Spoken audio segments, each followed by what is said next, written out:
And under FUV as well, it's I mean, you're forced to give your opponent at least a couple of draws. Not knowing what you're up against, not ideal.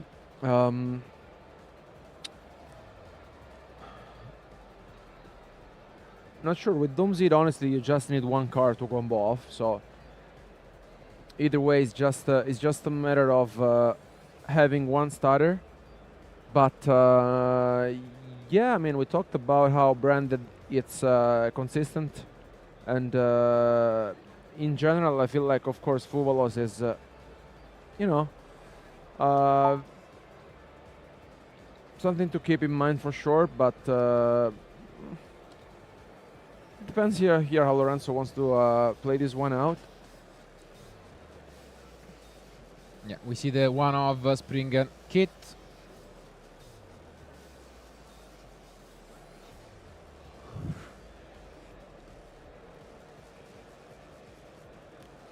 And we do give a draw with the Alba Lenatus.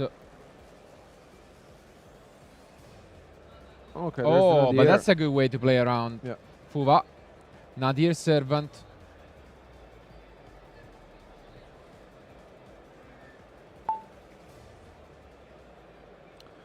This is definitely another layer of interesting interaction that has been added recently to our Duelists deck over the last month in the national season. I feel like it just gives you another layer, and overall I feel like it's pretty good. It's we also saw Danilo playing this, and then you essentially get to search the Fallen and the Virtuous.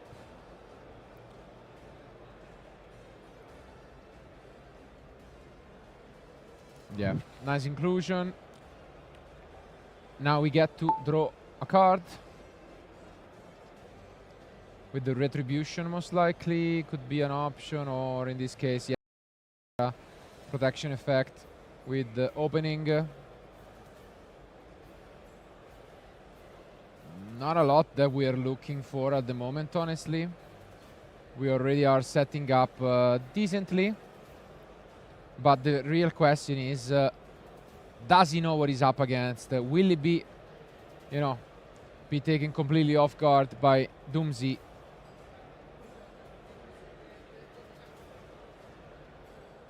And yeah, that's it. So enter end phase. Oh, okay. Oh, we Mercurial, are playing Mercurial, so we go grab it.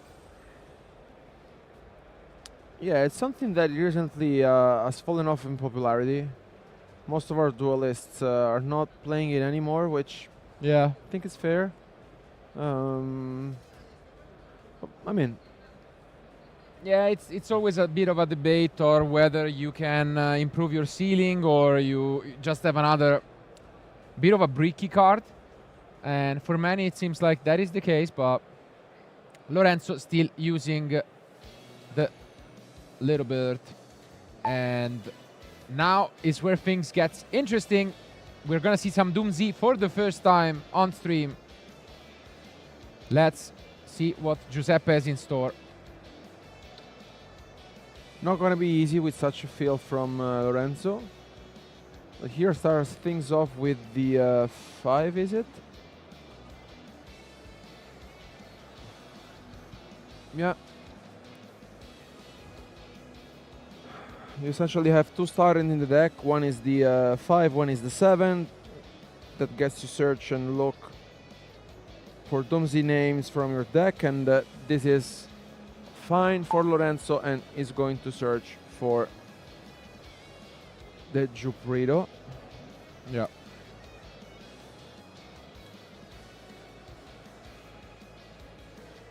And now let's see how Giuseppe wants to play this one out.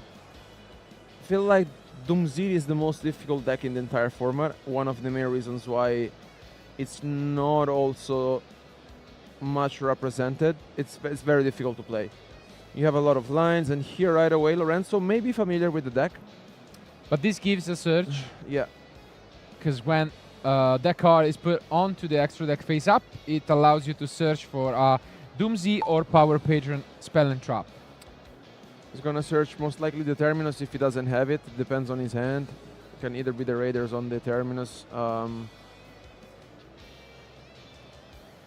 Yeah, there are a few one-offs as well, but let's see.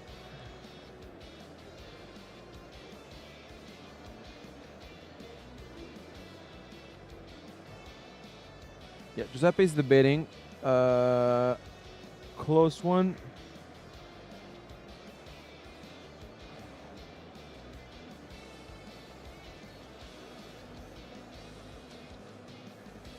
What is it going to be? He's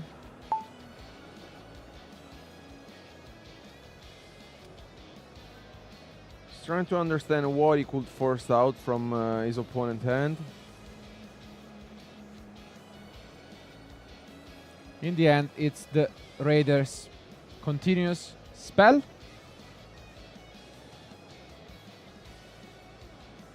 That just is a really good extender and allows you to destroy a DOOMZ card and then add or special summon one monster from deck.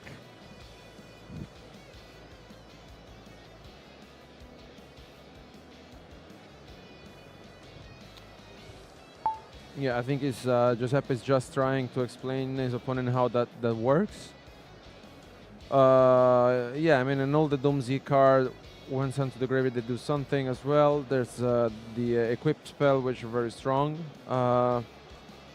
Seems like Lorenzo may have a response. Maybe does. Yeah, he wants to go here for the retribution. Yeah, but he cannot do that because I think he may have let Giuseppe activate, and then on the effect you cannot use it. So quite unfortunate here.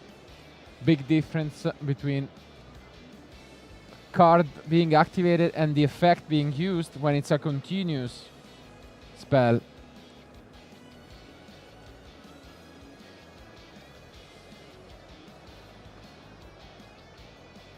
Details.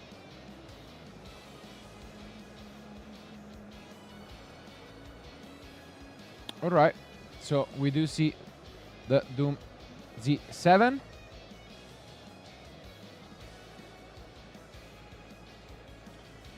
let's see what is going to search here. Or summon. Or summon, yeah.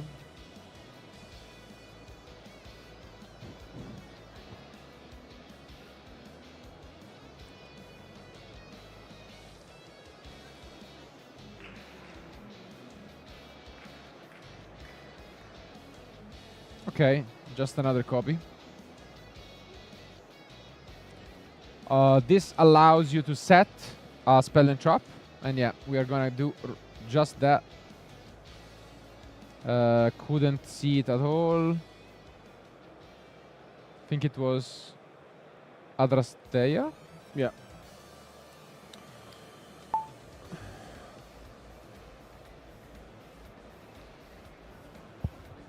Yeah, the nice thing about the strategy is that you can also equip the card to one of your opponent's monsters if that's the case. So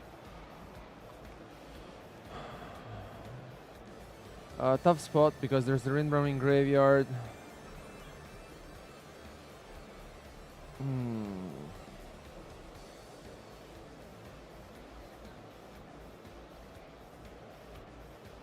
And Giuseppe allowing this to resolve. We can get access to Ecclesia.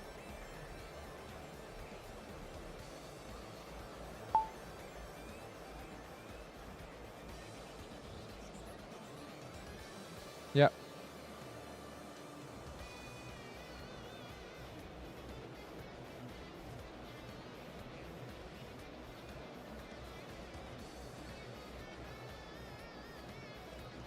Also comes onto the field the OG Albas. Discarding another copy of Ecclesia, but here comes Crown. Wow. Yeah, in this type of matchup, it's always be very interesting to see how it's being played out because there's so many resources on the field, in the graveyard, a lot of effects going on. It's definitely a very interesting one. Not easy because, as mentioned, there's plenty of stuff honestly happening at the same time. But I think this is fine for Giuseppe, which is still trying to find the right way to maneuver through this. Not easy at all. It's we still haven't seen a Drastia or nothing at the moment. A Drastea maybe in hand. If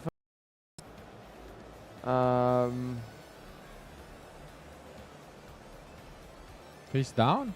No? no, there's the Adrastea. how do you pronounce it? Like the equip is Adrastea. Adrastea, and Yeah. then there's the monster which is what Drastia. It's the Adrastea. how do we say Vabbè, it? you can call it 12-0. Oh yeah, so we just Or you can call me 17-0.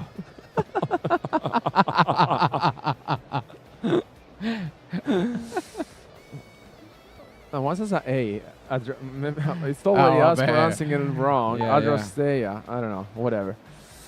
Yeah, the equip spell gets activated. And Now, here- finally, we access our first Xyz.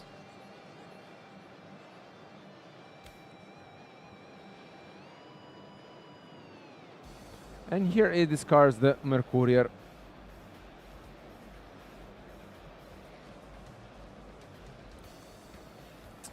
Yeah. He's gonna upgrade it into the Graflario.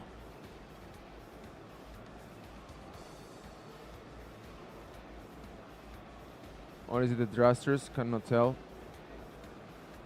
No, it's Graflario. Graf, right? Graflareio. No. Graf. Offerti in over.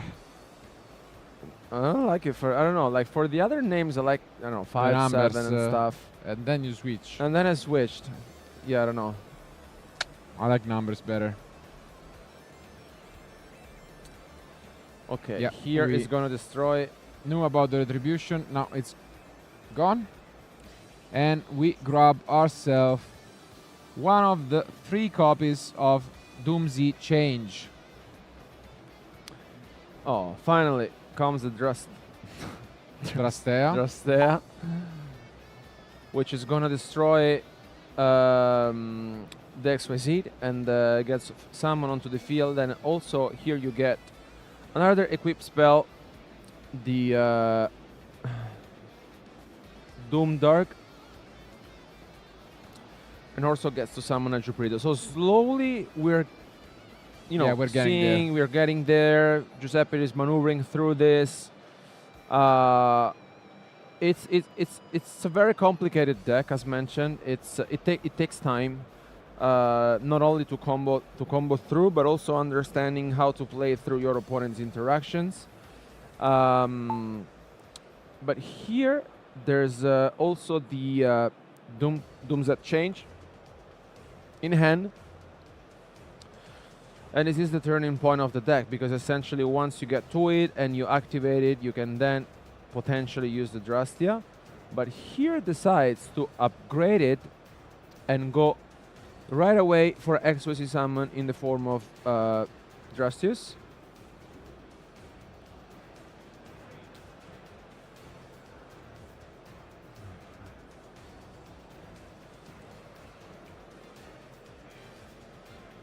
And yeah, Giuseppe here looks as though he's playing freely, because now you can also use the Jupredo.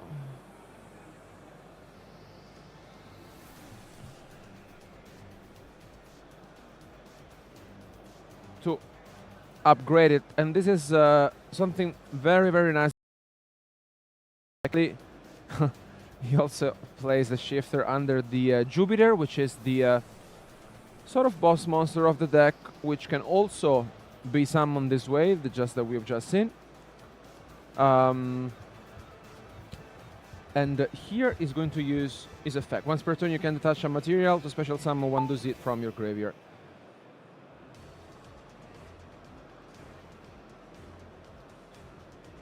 Oh, okay. He also had the Destruction. Ardrun Destruction, which is now going to be activated. I really like the way Giuseppe is getting there differently, because this is the first time you get access to the power patron DOOMZ, which is usually one of the first cards being put up onto the field, and is only getting access to it now. He didn't even pass from Regulus yet. So very interesting to see how this one is being played out. And then now comes another Jupiter, and as we know that he can also equip as many equip spells from his graveyard to the card, and also gets to trigger the power patron DOOMZ. Well played here by Giuseppe. Okay. Not sure what is left into the deck. He's used a few ones, he's getting 5. And here also can re-equip the other one if he feels like it. But very nice, because now he gets to use the what's it called? The change, and then chain the Jupiter, which has underneath the Doomdark, to destroy the DOOMZ change, have it triggered, and this is getting like easily out of end, because now it's going to send 1.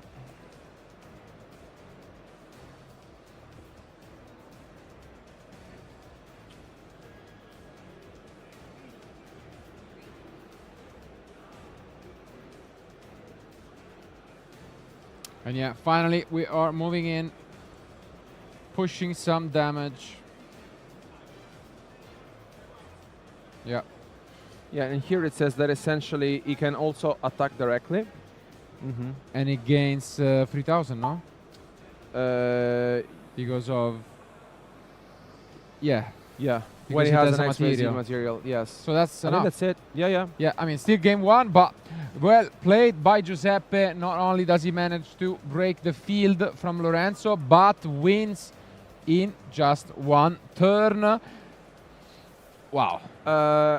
Yeah, I mean, as mentioned, I really feel like Giuseppe showed us why the deck is strong, why the deck is difficult, because he made something like which you don't really see often. Like, of course, you pass through the Jupiter and then you summon another one. He did something that, of course, like you can see, but he didn't go from the Regulus. He used the power patron DOOMZ just at the very end of the combo. He let his opponent activate his cards. He also hard drew the trap card, which was a nice addition. But I like the way he played it out, especially because I feel like Lorenzo had a very good hand, honestly. It was very solid. But well played. Like, he didn't... Like, usually the deck also goes for the Varudras, which is the... yeah, mostly going first, I would say. It's more... First. Yeah, it's like the way to go. But, yeah, I mean, what can you say? Really, really well played. Managed to do so without, you know, relying too much on non-engine, which goes to show the power of the deck. And now that we are moving to the side deck, he has a lot of tools to stop the branded deck from establishing a threatening field. While on their own, I mean, nowadays it's a common thing to just swap out the Fuvalos when you go first. What do we think, I guess, we could see against the DOOMZ deck? So you can set out the Fuvalos. You can bring in the Ash Blossom, you have the Domino Spark. Draw the Lock is okay. It depends how many cards you want to side out, because as mentioned, like, the deck is a combo deck, so you cannot afford to overside decking. Of course, like, the Fuvalos are gonna go out, and then you can put in the Spark and the Ash Blossom as well if you feel like. I think that's pretty much it. Yeah, I mean, honestly, you just have to try to rely on it. In the end, he got punished by the Fuvalos mainly, not playing into it at all, and it wasn't just enough. So now he knows what he's up against. He's gonna hope to either draw an out for the Fuvalos or be able to play better under it. And if that is the case, we might get into a game 3. Regardless, this first game alone lasted about 20 minutes, which you know, is almost as much as the last round altogether. So let's now see if we can get a game free, or whether it's gonna be Giuseppe with the win and going 7-2 at the end of day one. Our duelists are ready. Let's go back to the table.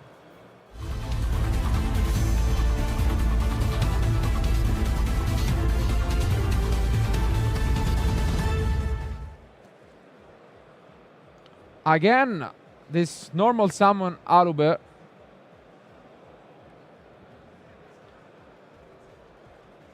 And it gets to resolve.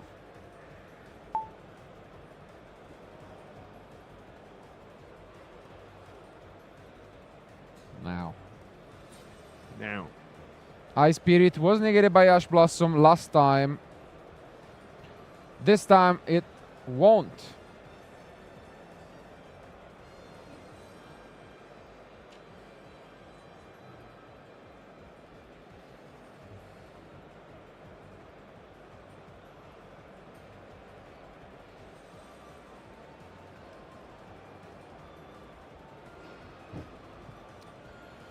Yeah, here takes the Fallen of the White Dragon. Yeah, pretty standard opener here. You're just gonna ditch the Albion to summon it. And yeah, no interruption, no Fuvalos. Great news for Lorenzo. What else do we even have in terms of interruptions? I guess end phase interruptions mostly. So I guess Lorenzo is just free to do whatever he wants for now. And once he goes to the end phase, maybe we're talking.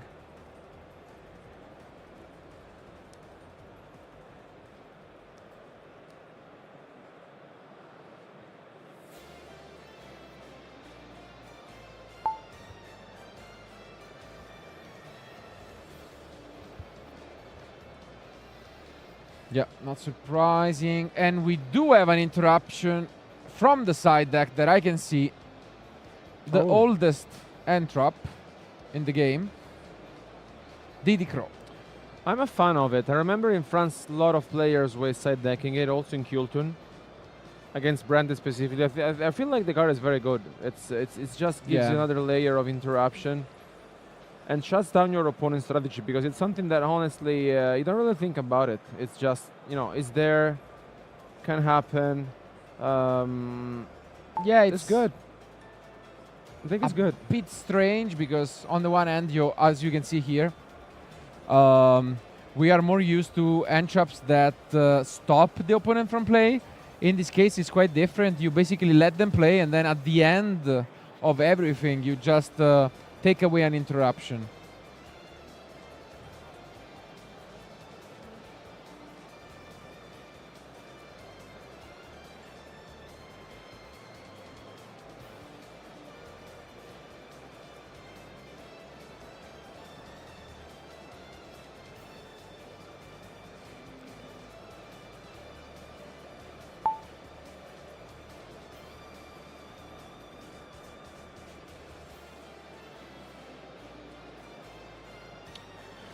Yeah, my only concern in this match is time.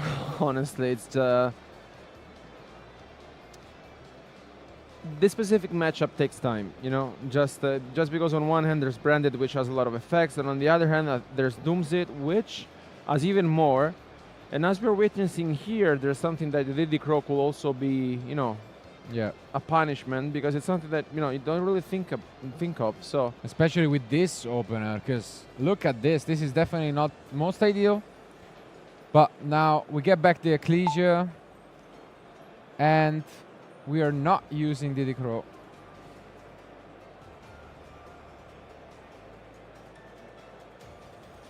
Yeah.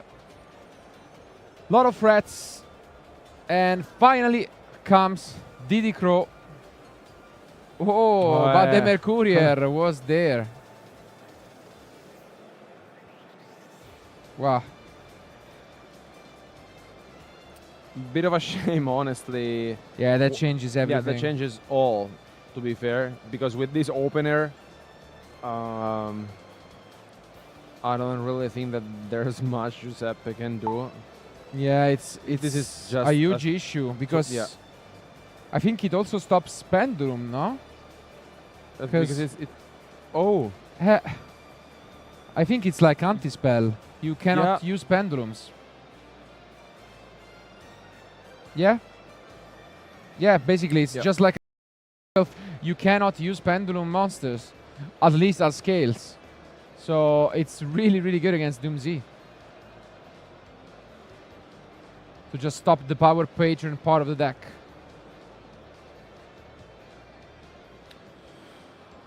I don't know, like, if you were Giuseppe here, considering that you may know that this one is already over, you're just going to game 3 and have some time to combo off and take, you know. Possibly. I mean, still, when you're above 20 minutes mark, you can, consider it. I would take these 3 minutes to hopefully figure it out. And if that is still unclear, maybe not. We did set a crown. And I think this definitely does it. In this case, Crow really would have been good, but the card that is shining the most is the DOOMZ.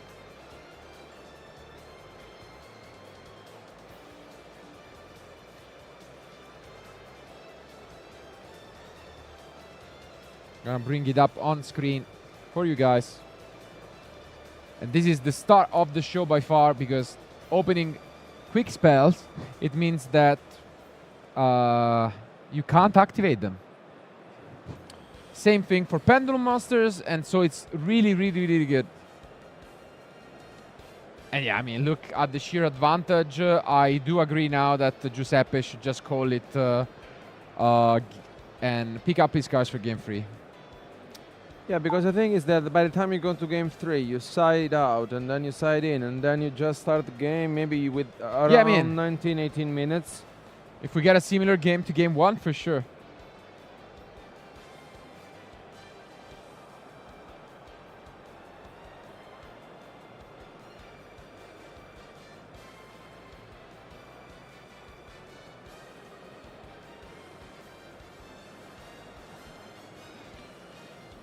And yeah, just look at the advantage from Lorenzo.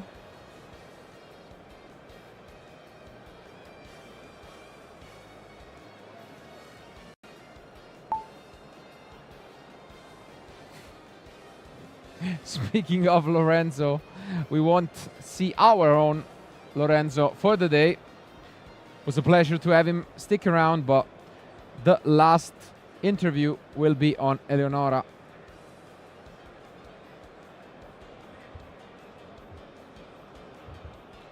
But we'll see him tomorrow. Don't worry about that.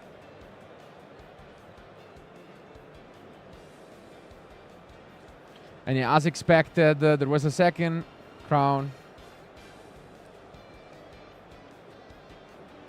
Yeah, the thing is that doesn't change much. Like I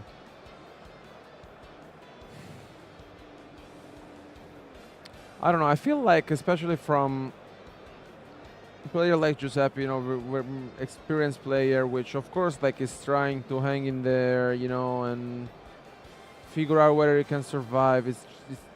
I think time is just too important sometimes. So it's in such a situation where you have only one card in hand remaining. Not sure. Agreed. You want to maximize your chances to get in there, and this can be quite a risky game to play. And as you can see, just gonna push some damage.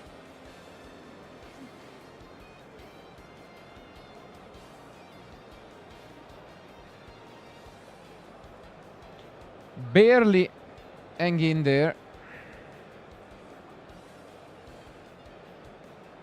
And I think Giuseppe now just took a look at the timer.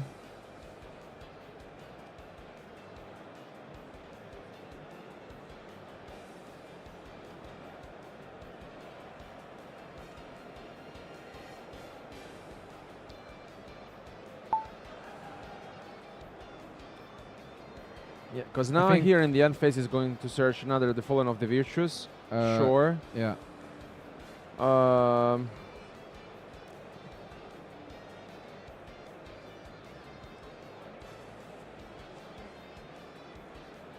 But this time around, it can activate it. So this can get rid of the Diabell Z, which is huge. And I think this is exactly what we're gonna see, possibly at least. Yeah. Makes sense. Finally getting rid of that threat. He needs a good top deck. That's the only way out. We had the pendulum, so we couldn't use it, but now it's back on track, and that's enough on his own. Of course, we do have interruptions from Lorenzo, but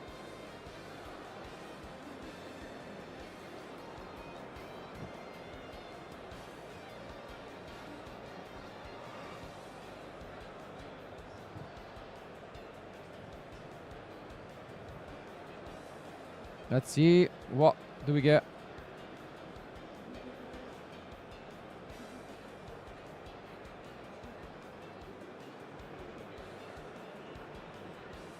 And yeah, here comes the pendulum. We couldn't use the power patron. Giuseppe.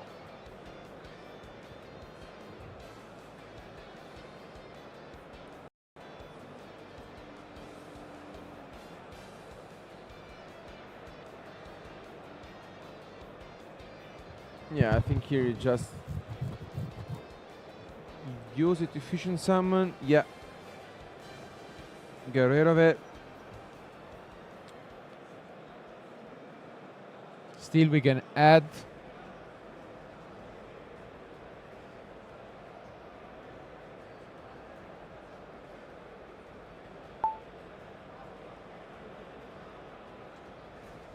Let's see what he decides to go for here. Lorenzo, I think he has one card left in hand, right? Yeah. Which, do we know what that is? No. No, it's the top deck. It's the top deck. Yeah. Yeah, the Giuseppe, and then he just drew one for turn. We're gonna get the change.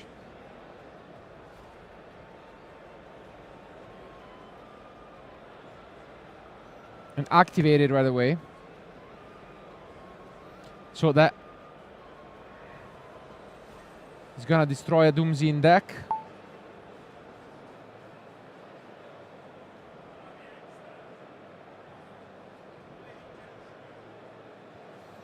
And it's gonna be the one-off power patron, DOOMZ.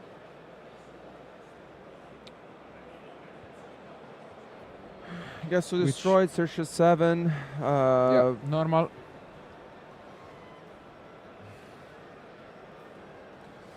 I mean, if it's true that the deck needs only one card to get this engine ongoing, the question is, will this be enough? Will this be enough to come back into this one? Because at a certain point it looked as if, you know, it was Yeah, quite it would be over. unbelievable. Okay. We get once more the one of Adrasteia.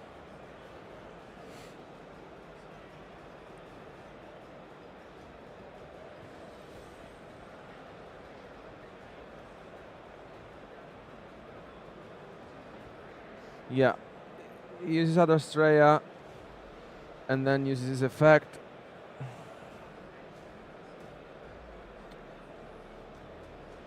Gets rid of it, gets back to 5 effect.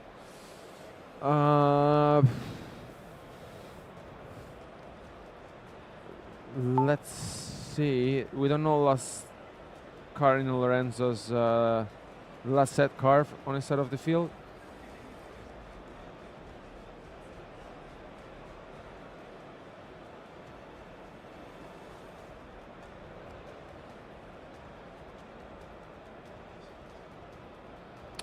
Gets another Giuseppe here. And yeah, this is gonna be most likely what we witnessed in game 1, but maybe there's an upgrade this time. Yeah. Yet again, really trying. Oh, his best. And once Really again, impossible. okay. once again gets rid of the set card. There's no response from Lorenzo here, and look at how Could be this in has trouble. changed.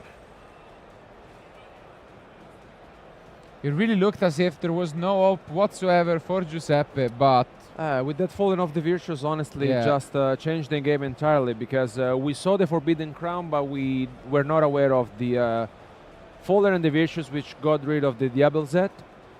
And this way was able to come back into this one, and again, just with one card. just doing some math, as we can see. Yeah, I think it's enough, no? Yeah. Should be enough. Incredibly. Yeah, because this is... We have to keep it in mind that also the Giuseppe got destroyed, so he didn't even use his effect, just with one card, essentially. But yet again, thanks the Fallen of the Virtues, which I think may be one of the card highlight of the weekend for sure, being present in everyone's deck, pretty much. And yeah, here with the change also gets back to 7.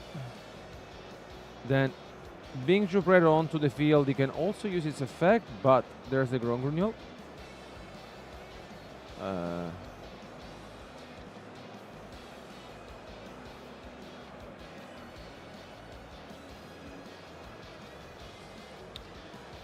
Let's see, Giuseppe already did the unthinkable in the previous game, and now it seems like he might be moments away from doing it again. They're just going over maybe some plays that have happened, making sure they are on board with the version.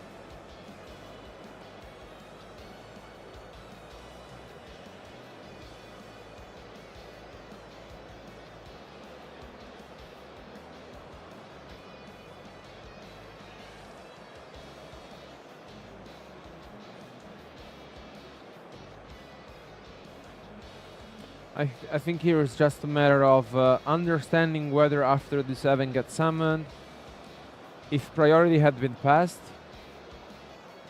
or yeah, not sure. So they're just figuring it out with the help of our judges, and yeah, the Grongrunyol gets activated. Queries get summoned.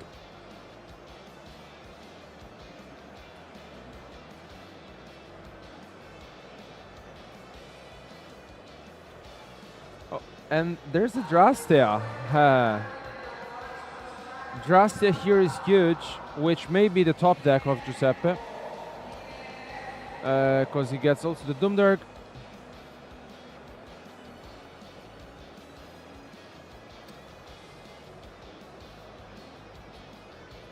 He gets to upgrade it. Yeah, and put them, and both the equip as materials, taking the Quiritis.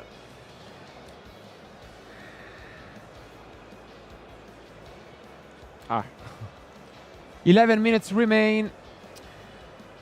He also uses Giuseppe's effect, banishes 3, that gets sent to the extra deck to bring onto the field the Jupiter.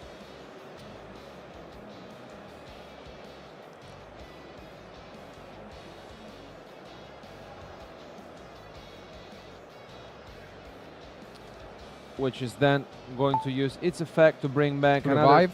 Yeah. Gets rid of this, seems and like this should will be it. Yeah. Giuseppe have already done the math, and you can say Lorenzo taking it, and he has done it. Giuseppe takes the match